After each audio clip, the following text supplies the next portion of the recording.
السلام علیکم دوستو، میں ہوں ڈاکٹر افتخار۔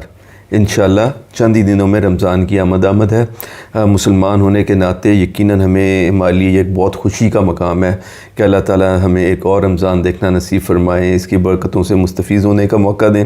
لیکن اس کے ساتھ پھر انسان ہونے کے ناطے تھوڑی سی اپریہنشن بھی ہوتی ہے کہ روزے میں جو بھوک، نکاہت، پیاس کا سامنا کرنا پڑتا ہے، اور پھر پورے دن کے روزے کے بعد افطاری کے ٹائم پہ اگر تھوڑا سا بھی بے احتیاطی ہو جائے، زیادہ کھا لیں تو پیٹ میں گڑبڑ، تھوڑا سا بوجھل پن جو ہو جاتا ہے، اس سے تھوڑی سی پریشانی بھی یقیناً سب کو ہو جاتی ہے۔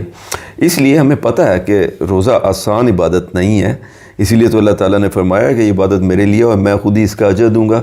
لیکن آپ دیکھیں گے دوستو کہ کچھ چیزیں روزے میں خود اپنے لیے خود مشکل بنا لیتے ہیں، اور آپ دیکھیں گے کہ روزے میں ایکچولی روزے کو تھوڑا سا مشکل بنانے میں تین چیزیں اہم ہیں۔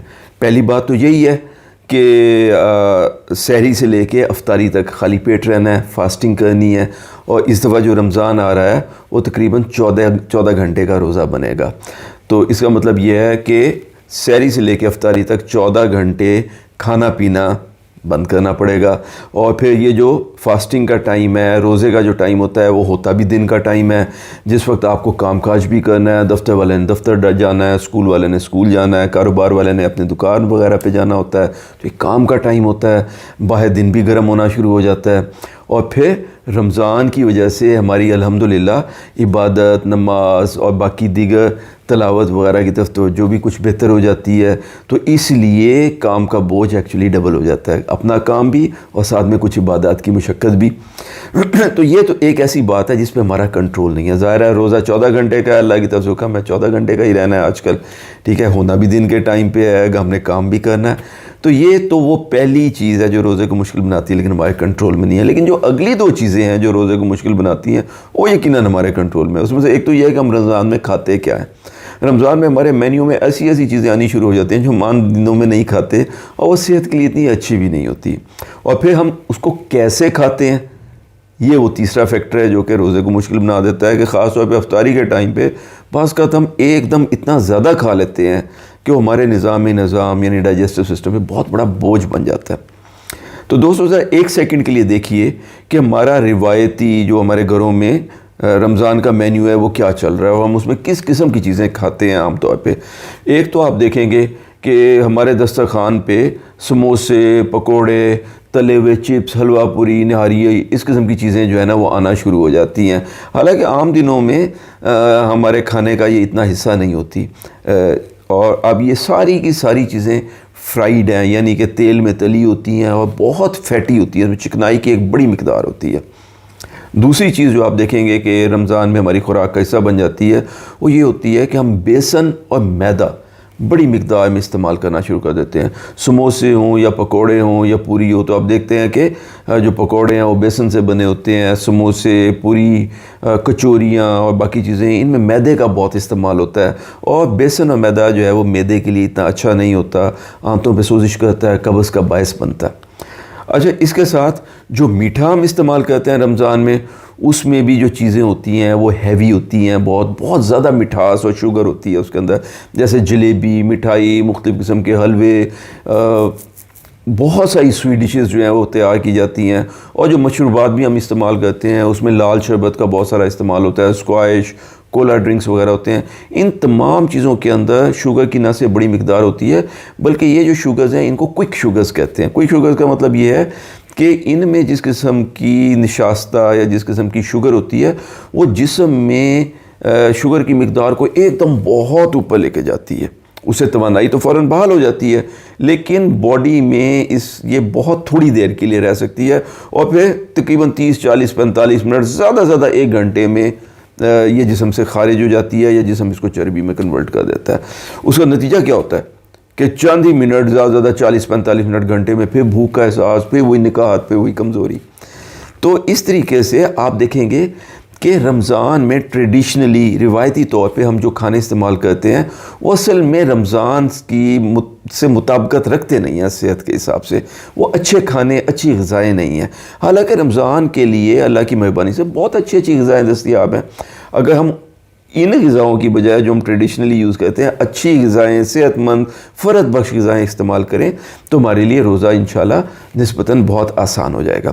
میں اب آپ کو 5 ایسے گروپس کے بارے میں بتانے لگا ہوں خوراکوں کے، جن میں سے ہمیں زیادہ اپنا مینیو چوز کرنا چاہیے کہ ہم رمضان میں کیا پکائیں، تو انشاءاللہ وہ مینیو زیادہ ہیلدی ہوگا، زیادہ صحت بخش بھی ہوگا، زیادہ توانائی بخش بھی ہوگا۔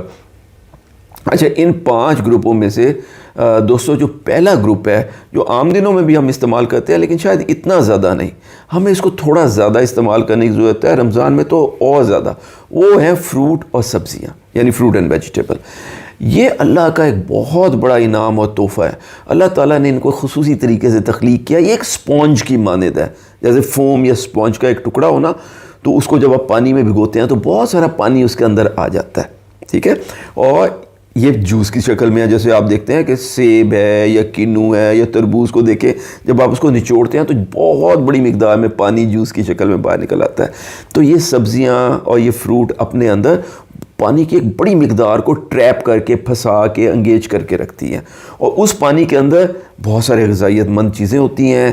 ایک اسپیشل قسم کی فروٹ شوگر ہوتی ہے، اور یہ شوگر کوئی شوگر جیسی نہیں ہوتی ہے کہ جیسے کہ لال شربت میں یا باقی مٹھاس والی چیزوں میں جس میں ہم چینی ملاتے ہیں، بلکہ یہ کمپاؤنڈ شوگرز ہوتی ہیں۔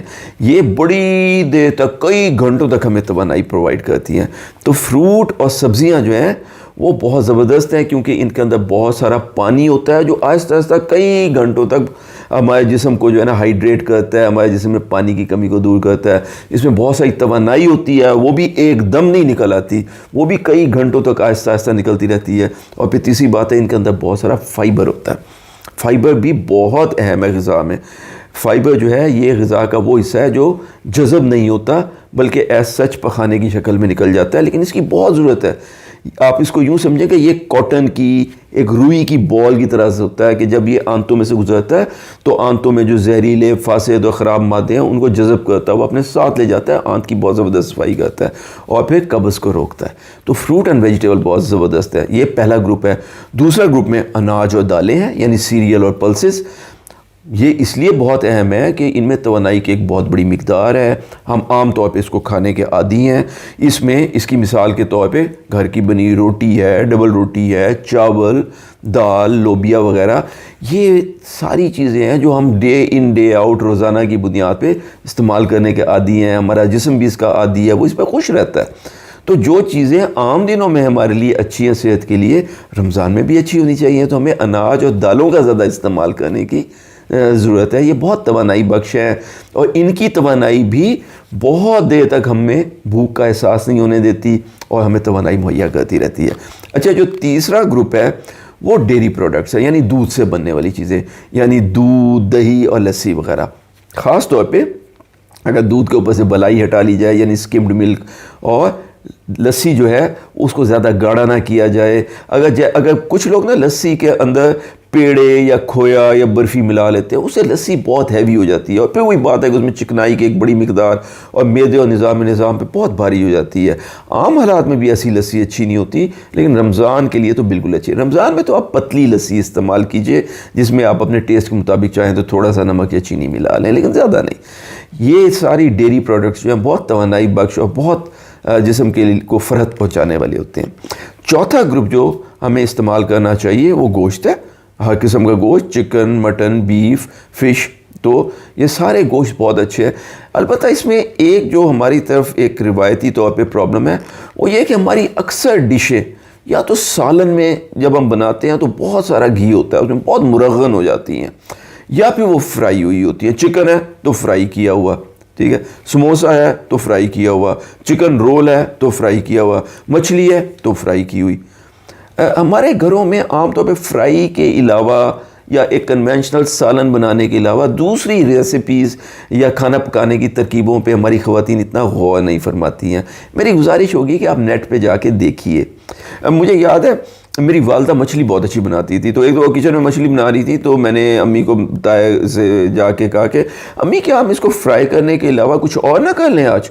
تو امی نے حیران ہو کے میری طرف دیکھنا شروع کیا، اچھا فرائی کے علاوہ ہی مچھلی بنائی جا سکتی ہے؟ تو کہنے کا مطلب یہ ہے کہ ہمیں اس قسم کے جو الٹرنیٹ طریقے ہیں کھانا پکانے کے، جس میں بہت ہی مزے کی اور بہت ہی غذائیت بخش غذا بنتی ہے، صحت کے لیے بھی بہت اچھی ہوتی ہے، ہم ٹریڈیشنلی پاکستان اور ہمارے جو علاقے ہیں اس میں وہ اتنی استعمال نہیں ہوتی ہے، حالانکہ ہمیں وہ کرنے چاہیے. جس میں مثال میں آپ کو دیتا ہوں کہ ہم جو اپنی گوشت ہے اور اس کے ساتھ سبزیاں ہیں اور اناج ہے جیسے پاستا وغیرہ ہے، صرف عام نارمل سالن بنانے کی بجائے اور فرائی کرنے کی بجائے ہم ان کو بیک کر سکتے ہیں. جیسے کیک یا پاستا بیک ہوتا ہے اوون میں رکھ کے، یا ان کو سٹیم کر سکتے ہیں یا بوائل کر سکتے ہیں. تو سٹیم اور بوائل ہوئی سبزیاں یا چکن، اس کو بعد میں اگر ہلکا سا فرائی پین میں ہلکا سا تیل لگا کے روسٹ کر لیا جائے تو یہ بڑے مزے کی بنتی ہے، اور یہ تیل سے بوجھل بھی نہیں ہوتی ہیں.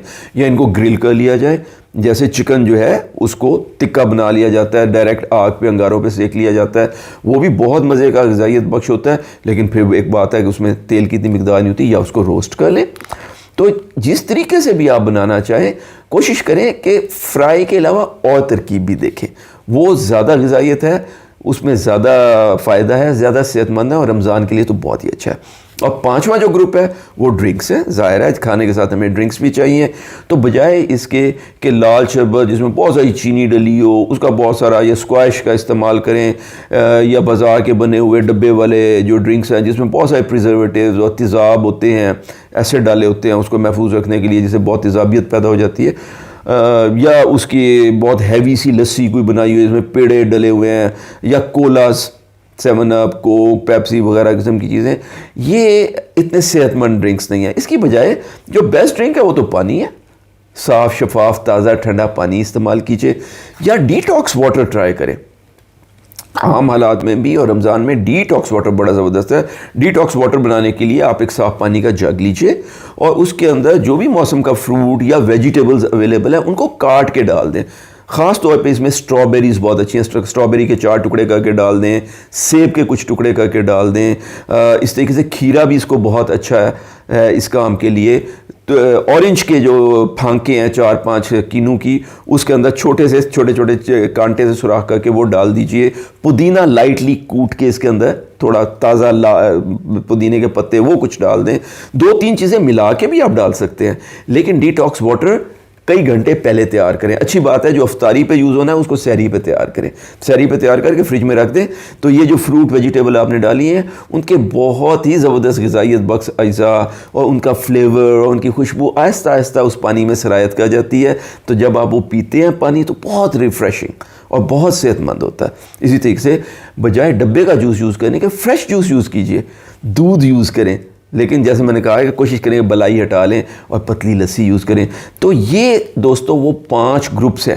تو آپ کے لیے میں دوبارہ بتا دوں کہ ایک تو فروٹ اینڈ ویجیٹیبل کا گروپ ہو گیا، دوسرے نمبر پہ اناج سیریل اور اس کے ساتھ دالوں کا گروپ ہو گیا، تیسرے نمبر پہ ڈیری پروڈکٹ دودھ دہی وغیرہ. اور جب دہی یوز کریں تو دہی کا پانی نہ پھینکیں، وہ بہت زبردست صحت مند ہوتا ہے. اس کے اندر پرو بایوٹک ہوتے ہیں، وہ پیٹ میں جو نقصان دہ جراثیم ہیں ان کو مار دیتے ہیں.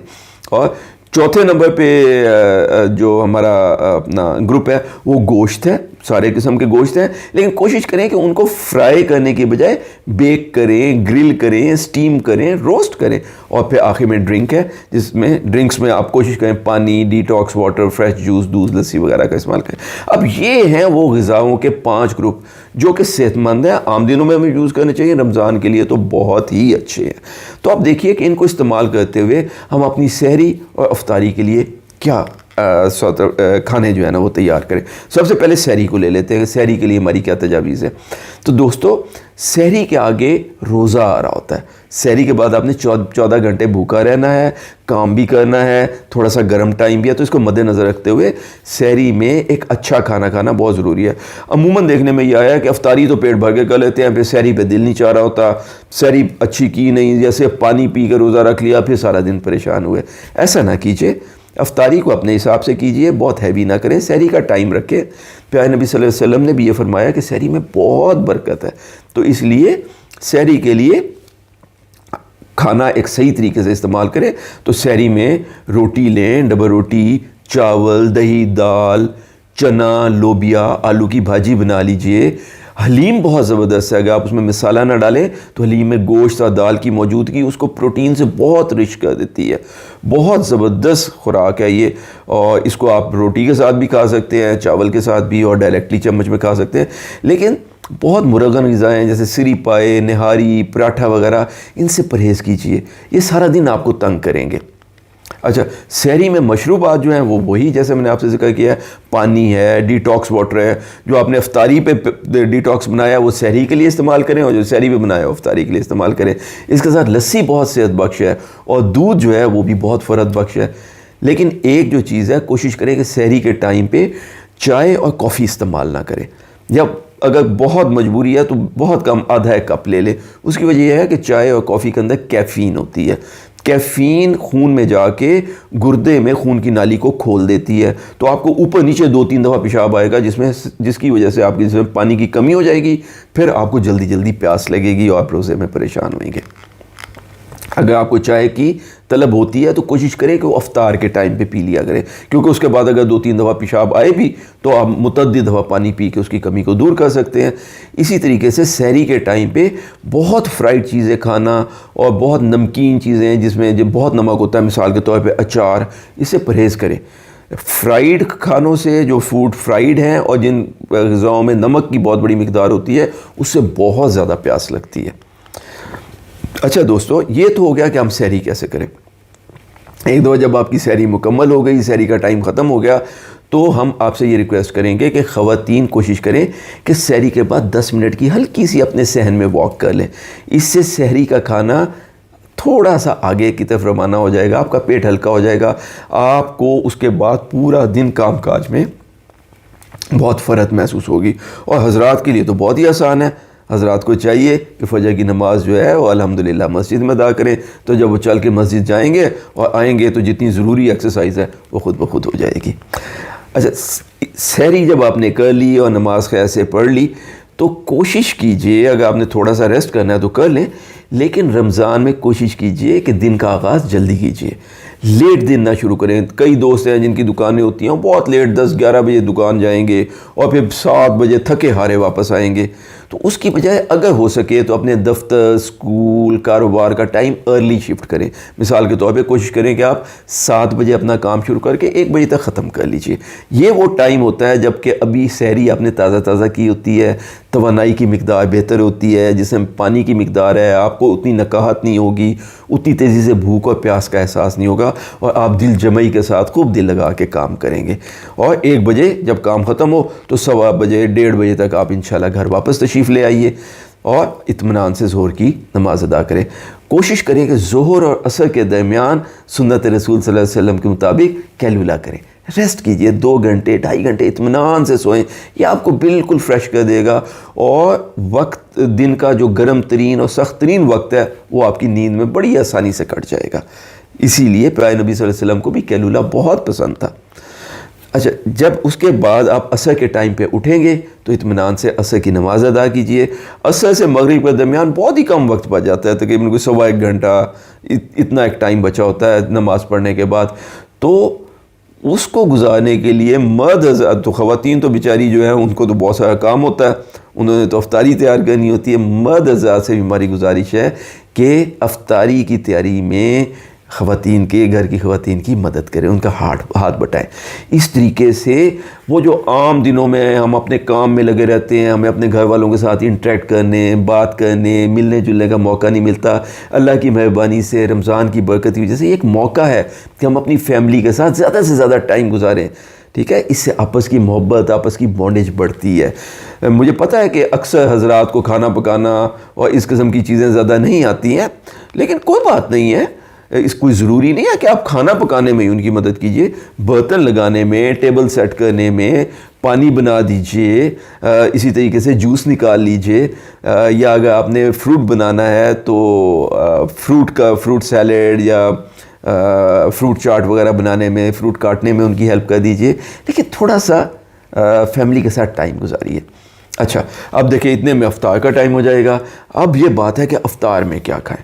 اچھا دیکھیے، سحری میں تو کھانے میں یہ تھا کہ اس کی غذائیت کتنی ہونی چاہیے، پانی کی مقدار پوری ہو، وغیرہ وغیرہ۔ افطار میں 2 مسائل ہیں۔ ایک تو ہم یہ بھول جاتے ہیں کہ افطار ہوتے ہی ہمارے پاس صرف آدھا گھنٹہ نہیں ہے جس میں ہم نے سب کچھ کھا لینا ہے، بلکہ افطار سے سحر تک تقریباً 10 گھنٹے ہے، کیونکہ سحری سے افطاری تک 14 گھنٹے کا روزہ ہے، تو افطار سے سحر تک 10 گھنٹے کا ٹائم ہے۔ آپ اس 10 گھنٹے میں جب مرضی اٹھ کے کھا لیں، آپ کو اللہ کی طرف سے، اللہ کے نبی کی طرف سے پوری اجازت ہے۔ تو ہمیں کیا ضرورت ہے کہ ہم افطار کے بعد 15 منٹ میں سارا کھانا کھائیں اور ہمارا پیٹ جو ہے اس کے اندر پرابلم شروع ہو جائے؟ تو اس لیے ہماری آپ کو سجیسچن، ریکمنڈیشن، گزارش جو ہے وہ یہ ہے کہ پیارے دوستو، افطار کا کھانا 3 مرتبہ، مطلب اپنے افطار کو 3 حصوں میں ڈیوائیڈ کر دیجئے، 3 سیشنز ہوں آپ کے کھانے کے۔ جو پہلا سیشن ہے کہ جب افطاری کا ٹائم ہو جائے تو صرف افطار کیجئے، پورا کھانا مت کھائیے اس ٹائم پہ۔ صرف افطار کا مطلب ہے کہ 1، 2 یا 3 دانے کھجور کے، پیارے نبی صلی اللہ علیہ وسلم کو کھجور بہت پسند تھی، یہ آپ کی سنت بھی ہوگی تو سنت پہ عمل بھی ہو جائے گا، کھجور سے افطار کیجیے۔ اور کھجور میں توانائی بہت ہوتی ہے، فوری طور پہ وہ جو آپ کو روزے کی نکات ہو رہی ہے اس کو دور کرے گی۔ اس کے علاوہ کھجور میں بہت سارے اہم منرل ہوتے ہیں، بہت سارے ایسے ایلیمنٹ ہیں جو کہ اللہ تعالیٰ نے اس چھوٹے سے فروٹ کے اندر اکٹھے کر دیے ہیں۔ اور میں آپ کو یہ بھی بتاتا چلوں کہ جن لوگوں کو شوگر ہے، ڈائبٹیز ہے، لیکن وہ روزے رکھ رہے ہیں، وہ بھی 1 آدھ کھجور استعمال کر سکتے ہیں۔ تو سنت نبوی سمجھتے ہوئے وہ انشاءاللہ ثواب کی نیت سے 1 کھجور لے لیں، اسی سے افطار کر لیں۔ اس کھجور کے ساتھ 1 یا 1.5 گلاس مشروب کا لیجئے، لیکن اس سے بہت زیادہ نہ لیں فوری طور پہ۔ آگے مزید ٹائم ہے، میں نے آپ کو بتایا 10 گھنٹے پڑے ہیں کھانے کے لیے، آگے ہم دوبارہ پانی اور پی سکتے ہیں۔ تو فوری طور پہ جب آپ روزہ افطار کریں 1 یا 1.5 گلاس سے زیادہ نہ لیں۔ دیکھیں روزہ تو نام ہی سیلف کنٹرول کا، ہم اپنے اوپر ایک حد لگا کے رکھتے ہیں، سارا دن اللہ کی نعمتیں ہمارے سامنے پڑی ہوتی ہیں، لیکن کیونکہ اللہ کا حکم ہے تو 14 گھنٹے ہم کچھ نہیں کھاتے، تو اب ہم صبر کا دامن ایک دم کیوں ہاتھ سے چھوڑ دیں؟ تو تھوڑا سا کنٹرول کیجئے، 1 یا 1.5 گلاس اچھا سا مشروب، پانی لے لیجئے، ڈیٹاکس لے لیں، یا کوئی فریش فروٹ جوس، لسی، دودھ، جو بھی آپ کو پسند ہے، یا ملا جلا کے ان سب کو تھوڑا تھوڑا لے لیں، لیکن 1.5 گلاس سے زیادہ فوراً لیں ورنہ آپ کے پیٹ میں پرابلم شروع ہو جائے گی۔ اور اس کے ساتھ تھوڑا سا فروٹ لیجئے۔ اچھا، فروٹ لینے کے کئی طریقے ہیں، میں نے جو آپ سے ذکر کیا، فروٹ اور سبزی کا استعمال بڑھانا چاہیے۔ افطار کے لیے آپ فریش فروٹ بھی لے سکتے ہیں، مطلب جو بھی آپ کو دستیاب ہے، سیب ہے، کینو، مالٹا ہے، امرود ہے، آج کل سٹرابیریز وغیرہ ہیں، جو بھی آپ لینا ہے، یا تو فروٹ کھا لیں ڈائریکٹلی کاٹ کے، یا اس سے بھی اچھا اور رمضان کے حساب سے ایک زیادہ مناسب طریقہ یہ ہے کہ آپ فروٹ سے فروٹ چاٹ بنا لیں۔ فروٹ چاٹ بنانے کے لیے آپ تازہ فروٹ، اور یہ گھر پہ بنائیے، بازار سے نہ منگوائیں، کیونکہ بازار سے ایک تو فروٹ جو اس میں ڈلا ہوتا ہے وہ اچھا گڈ کوالٹی نہیں ہوتا، بعض اوقات گلا ہوتا ہے اور مسالہ بہت ہوتا ہے۔ آپ اس میں مسالہ ڈالنے کی، خاص طور پہ رمضان والی چاٹ میں تو رمضان مسالہ بالکل نہیں ہونا چاہیے یا بہت کم۔ تو آپ تازہ فروٹ کاٹ لیجئے اور اس کو تقریباً عصر کے ٹائم پہ بنائیے، تاکہ بعد میں فریج میں رکھیں تو یہ ٹھنڈی ہو جائے اور پھر بہت ہی یہ فریش ہوتی ہے جب آپ اس کو افطار کے ٹائم پہ کھاتے ہیں۔ تو فروٹ کاٹ کے، تو اگر آپ نے ایک بال تقریباً 1 کلو کا فروٹ کا بال بنا لیا کاٹ کے، مختلف فروٹ ملا کے، تو اس میں تقریباً 2 کینو نچوڑ لیجئے اس کا جوس، اور تقریباً آدھی پیالی مینگو جوس ڈال دیں، اور اگر ضرورت محسوس کریں تو تھوڑا سا چاٹ مسالہ، بہت تھوڑا سا، چند چٹکیاں، اور یا پھر سادی نمک یا مرچ ڈال کے اس کو اچھی طرح ملا لیں۔ بہت ہی توانائی بخش اور بہت ہی ریفریشنگ فروٹ چاٹ تیار ہو جائے گی۔ اگر آپ اس میں جوس نہیں ڈالنا چاہتے اور فروٹ اورنج جوس اور مینگو جوس نہیں ڈالنا چاہتے، تو آپ اس میں تھوڑا سا سرکہ ڈال دیں، یا 1 آدھ چمچ جو ہے اولیو آئل کا ڈال دیں، تو یہ فروٹ سیلڈ بن جائے گی۔ اس میں چاہیں تو تھوڑی سی سبزی، مثال کے طور پہ گاجر ہے، مولی ہے، گوبھی کا پھول ہے جو کہ آپ نے تھوڑا سا سٹیم کیا ہو، اس کو ملا لیجئے، کھیرا ڈالیں تو یہ فروٹ سیلڈ ہو جائے گی۔ یا دہی کو پھینٹ کے اس میں تھوڑا سا فروٹ ڈال دیں تو فروٹ یوگرٹ بن جائے گی۔ آج کل تو اسٹرابری اور بنانا ڈال کے اور تھوڑی سی کشمش اس میں ڈال دیں، اتنی مزے کی فروٹ یوگرٹ بنے گی۔ تو کبھی فروٹ فریش لے لیں، کبھی چاٹ بنا لیں، کبھی سلاد بنا دیں، کبھی یوگرٹ، تو اس طریقے سے مینیو بھی چینج ہوتا رہے گا اور فروٹ بھی جاتا رہے گا، توانائی بھی ہوگی اور بہترین ذائقہ بھی ہوگا۔ تو اس طریقے سے آپ پہلے سیشن میں سے روزہ افطار کریں، کھجور سے افطار کیجئے، تھوڑا سا اچھا سا کوئی ڈرنک لے لیں، 1 یا 1.5 گلاس سے زیادہ نہ لیں، اور ایک چھوٹی کٹوری فروٹ کی کسی شکل کی سیلڈ یا جو بھی آپ کو پسند ہے، جو بھی آپ نے بنایا وہ لے لیجئے۔ اس کے بعد مغرب کی نماز کے لیے تشریف لے جائیے. مرد حضرات کو چاہیے کہ مسجد میں جائیں. جب وہ آئیں گے جائیں گے مغرب کی نماز ادا کریں گے تو انشاءاللہ اس تھوڑی سی ورزش سے وہ کھانا فوری طور پہ ہضم ہو جائے گا, اور جب آپ مغرب کی نماز پڑھ کے واپس آئیں گے تو افطار ڈنر کے لیے بالکل ریڈی ہوں گے. یہ آپ کا دوسرا سیشن شروع ہوگا. دیکھیں اللہ کی نعمت کو, جو کھانا پینا ہے اور اس کا ذائقہ ہے اور اس کو جو ہم انجوائے کرتے ہیں, آپ ایک دفعہ کیوں انجوائے کر رہے ہیں صرف 15 منٹ کے لیے اور اس کے بعد تنگ ہو رہے ہیں؟ آپ اس کو 3 دفعہ انجوائے کیجئے نا, اور آپ کا پیٹ بھی ٹھیک رہے. ایوری ٹائم آپ فیملی کے ساتھ بیٹھیں, فیملی کے ساتھ آپ کا interaction, family time, high quality time, best food کے ساتھ, بیسٹ انجوائمنٹ کے ساتھ. تو ہمارا سیشن نمبر 2 شروع ہوتا ہے, اس میں آپ افطار ڈنر کیجئے. اچھا, افطار ڈنر کے لیے ہم آپ کو یہ کہیں گے کہ اکثر وہی چیزیں لیجئے جو ہم کھانے پینے کے عادی ہیں. مثال کے طور پہ گھر میں چپاتی بنائیے, ہلکا سا سالن بنائیں جس میں گھی بہت زیادہ نہ ہو, سبزی کی ایک ڈش بنا لیا کریں. سبزی بہت, فروٹ کی طرح سبزی بہت ضروری ہے. اس طریقے سے چاول, دال, لوبیا, دہی اور رائتا, یہ سب افطاری کے لیے بہت عالی شان ہے. اس طریقے سے اگر آپ کو گوشت چاہیے تو اس گوشت کا سالن بنائیں, یا پھر گوشت مطلب چکن وغیرہ آپ ادروائز بھی بنا سکتے ہیں. اور جیسے میں نے عرض کیا, کوشش کریں کہ اس کو فرائی نہ کریں یا بروسٹ نہ کریں. بروسٹ بھی ڈیپ فرائنگ ہوتی ہے, بلکہ اس کی بجائے کوشش کیجئے کہ نئی نئی ڈشیں سیکھیں. گوشت جو ہے نا مختلف قسم کا, بجائے اس کے چکن ہے تو فرائی ہو رہا ہے, مچھلی ہے تو فرائی ہو رہی ہے, آپ اس کو بیک کریں, اسٹیم کریں, گرل کریں, روسٹ کریں. ڈیلی کوئی نیا کام کرنے کی کوشش کریں. اس طریقے سے یہ ہیلدی بھی ہوگا اور زیادہ مزے کا بھی. اور کوشش کیجئے گا کہ مثال کے طور پر اگر آپ نے چکن روسٹ بنایا ہے تو کچھ سبزیاں جو ہے نا ان کو سٹیم کر کے فرائی پین میں ہلکا سا فرائی کر دیں. اس میں زیادہ تیل نہیں ہوتا, بہت تھوڑا سا تیل استعمال ہوتا ہے. تو اس کو روسٹ کے ساتھ سرو کریں, سب کو بہت مزہ آئے گا, سب اس کھانے کو بہت انجوائے کریں گے. تو یہ آپ کا افطار ڈنر ہے. اور اس کے ساتھ پھر مشروب, وہی پھر پانی کا استعمال کریں. جب آپ کو ڈی ٹاکس پانی کی عادت ہو جائے گی تو آپ اس کو بہت انجوائے کریں گے. ہلکا سا فلیور آ رہا ہوتا ہے فروٹ کا جو آپ نے اس میں ڈالا ہوتا ہے, یا پھر فریش فروٹ جوس, لسی, دودھ. اور اگر چاہیں تو دودھ میں افطاری کے لیے ہلکا سا سوڈا ملا لیں, تھوڑی سی 7 اپ یا کوک ملا لیں, تو ذائقے کی تبدیلی کے لیے. یا کچھ لوگوں کو, بچوں کو خصوصاً, تھوڑا سا اگر دودھ میں لال شربت ملا دیں تو وہ بڑی رغبت سے اس کو پی لیتے ہیں. اس کے بعد اگر آپ کو سویٹ کھانے کی, میٹھا کھانے کی خواہش ہو رہی ہو, ویسے تو سنت بھی ہے کہ کھانے کے بعد تھوڑا سا میٹھا ہو, تو بجائے کنونشنل میٹھے کھانے کے, حلوے اور اس قسم کی چیزیں اور بہت میٹھی چیزیں جس میں کوئک شوگرز ہوتی ہیں اور بعد میں آپ کو پرابلم کرتی ہیں, وزن بھی بڑھ جاتا ہے ان سے, اس کی بجائے کوشش کریں کہ جو افطار کے سیشن 1 میں, افطار کے ٹائم پہ آپ نے فروٹ سیلڈ یا فروٹ یوگرٹ یا فروٹس چاٹ بنائی تھی, اگر اس میں سے کچھ بچا ہوا ہے تو وہ تھوڑا سا کھا لیجئے. تو یہ ہے آپ کا دوسرا سیشن. تو افطار کے بعد کوشش کریں کہ مرد حضرات ایک دفعہ پھر خواتین کی مدد کر دیں ٹیبل سمیٹنے میں, برتن سمیٹنے میں. اس سے پھر ایک دفعہ آپ کو فیملی ٹائم مل جائے گا. اتنے میں عشاء کا ٹائم ہو جائے گا, تو عشاء اور تراویح کے لیے تشریف لے جائیے.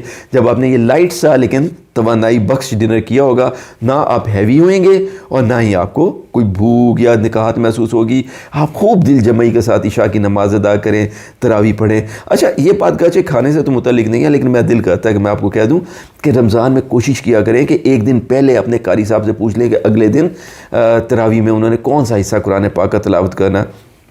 مثلا آپ کو وہ بتائیں گے کہ جی کل ہم سورۃ بقرہ کی آیت نمبر 120 سے لے کے 242 تک تلاوت کرنے لگے ہیں. تو باقی بھی ساری عبادات کیجئے, تلاوت کریں, قرآن پاک پڑھیں, سب کچھ کیجئے, لیکن ان آیات کو زیادہ غور سے پڑھ لیں, ان کا ترجمہ پڑھ لیں. اس سے یہ ہوگا کہ جب آپ تراویح پڑھ رہے ہوں گے نا تو انشاءاللہ, کیونکہ آپ نے تازہ ترجمہ پڑھا ہوا ہے اور ہم عربی کے بہت سے لفظ جو ہے اردو میں استعمال کرتے ہیں, تو جیسے امام صاحب قرأت کر رہے ہوں گے تو بے شک مجھے عربی نہ بھی آتی ہو, میں اس کو فالو کر رہا ہوں گا, میرا دل ادھر لگے گا, دل ٹکے گا, میں اپنی دل کی رغبت سے اللہ کی طرف راغب ہو کے انشاءاللہ تراویح غور سے سنوں گا اور اللہ کا کلام سننے اور سمجھنے کی کوشش کروں گا, اور اللہ نے توفیق دی تو انشاءاللہ عمل بھی اس پہ کروں گا. اچھا, اس کے بعد پھر جب آپ واپس آئیں گے عشاء کی نماز پڑھ کے, اور آپ نے ہماری ہدایت کے مطابق جو ہے بالکل لائٹ سی افطاری کی ہوگی, اس کے بعد ایک اچھا سا لیکن بہت ہیوی نہیں ڈنر کیا ہوگا, تو عشاء کی نماز تراویح سے واپسی پہ آپ یقین کیجیے آپ کو پھر تھوڑی سی بھوک لگی ہوگی. تو آپ چاہیں تو رات کو سونے سے پہلے ایک چھوٹا سا سیشن کر لیں, آدھی ایک چپاتی, تھوڑے سے چاول لے لیجئے, تھوڑی سی حلیم پڑی ہے تو 2-4 چمچ وہ کھا لیں. یا اگر آپ بالکل نئی چیز کھانا چاہتے ہیں تو اس ٹائم پہ ایک سمودی بنا کے ٹرائی کیجئے. سمودی رات کو سونے سے پہلے بہت غذائیت بخش ہے, فیلنگ کر دیتی ہے, آپ کو تسلی بھی ہوگی اور بڑے مزے کی بھی ہوتی ہے. اور اس کے لیے آپ کیا کیجئے, جو بھی تازہ فروٹ ہے, مثال کے طور پہ تھوڑی سی اسٹرابیری, 3-4